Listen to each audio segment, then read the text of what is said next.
एक बार की बात है, एक नौजवान लड़का बाहर से युद्ध कला शिक्षा लेकर अपने गांव वापस आता है। गांव में एक और गुरु पहुंचे हुए होते हैं जो गांव के सभी लड़कों को युद्ध कला का अभ्यास कराते हैं। नौजवान लड़का एक दो दिन गांव में घूमता है और यह जान लेता है कि इस गांव में प्रसिद्ध होना है तो इस गांव के गुरु को युद्ध में हराना होगा। वो उनके आश्रम जाकर उनको बुरा भला कहने लगता है। कुछ ही देर में आश्रम के सभी छात्र बाहर आ जाते हैं और अंत में वो गुरु भी, जो युद्ध कला का। वो लड़का जैसे ही इन गुरु को देखता है तो अपशब्द कहने लगता है। कुछ देर तक लगातार यह सिलसिला ऐसे ही चलता रहता है। गुरु शांति और संयम से उसकी बातों को अनसुना करते जाते हैं।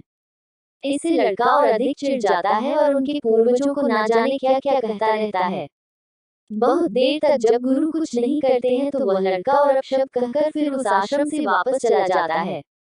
जब वह गुरु अंदर आते हैं तो आश्रम के सभी छात्र फिर कहने लगते हैं, आप इतने प्रेमी कैसे हो सकते हैं? आप युद्ध की इतनी अच्छी कला जानते हैं और आप हमें भी युद्ध करना सिखा रहे हैं।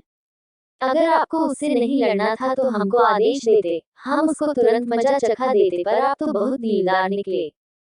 हमें आपसे यह उम्मीद नहीं थी। गुरु पहले शांत रहते हैं और अंत में जब सब अपनी बात कह देते हैं, सब गुरु को दोषी ठहराते हैं, तब वह शांत होकर अपने शिष्यों से कहते हैं, मुझे एक बात बताओ, अगर कोई तुमको कुछ देना चाहता है और अगर तुम उसको नहीं लेते तो फिर वो वस्तु कहाँ जाती?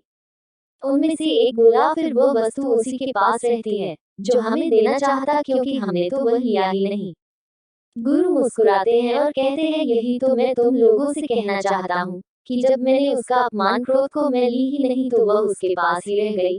आज का ज्ञान तुम लोगों के लिए यही है कि बेवजह अपनी शक्ति का प्रदर्शन ना करो। जीवन में तुमको बहुत से मूर्ख और ऐसे लोग मिलेंगे जो बेवजह तुम्हें मुसीबत में डालना चाहते हैं। ऐसे समय में संयम रखें और इस बात पर विचार करें कि क्या वह वस्तु जो वह दे रहा है लेने लायक है या नहीं। अगर वह आपको अपमान दे रहा है तो आप उसको तनिक भी ना लें और वहां शांत रहे। शिष्यों को गुरु की बात सुनकर अपनी गलती का एहसास होता है और सब गुरु से माफी मांगते हैं। हमको सीख देने वाली कहानी से यह शिक्षा मिलती है कि हमें बेवजह अपनी शक्ति का परीक्षण नहीं करना चाहिए और सामने वाले व्यक्ति की भावनाओं को समझकर व्यवहार करना चाहिए। अगर कोई हमें अपमानित कर रहा है और हम अपमान महसूस नहीं कर रहे हैं, तो वह अपमान उसी के पास रह जाता है। जीवन में हमको बहुत से ऐसे लोग होते हैं जो हमको मुसीबतों में धकेलना चाहते हैं और खुद को बड़ा साबित करना चाहते हैं। ऐसे में हमें शांति, संयम और बुद्धि विवेक से काम लेना चाहिए। अगर आपको इस कहानी स्टोरी वीडियो तनिक भी पसंद आई तो लाइक जरूर कर दीजिएगा। धन्यवाद।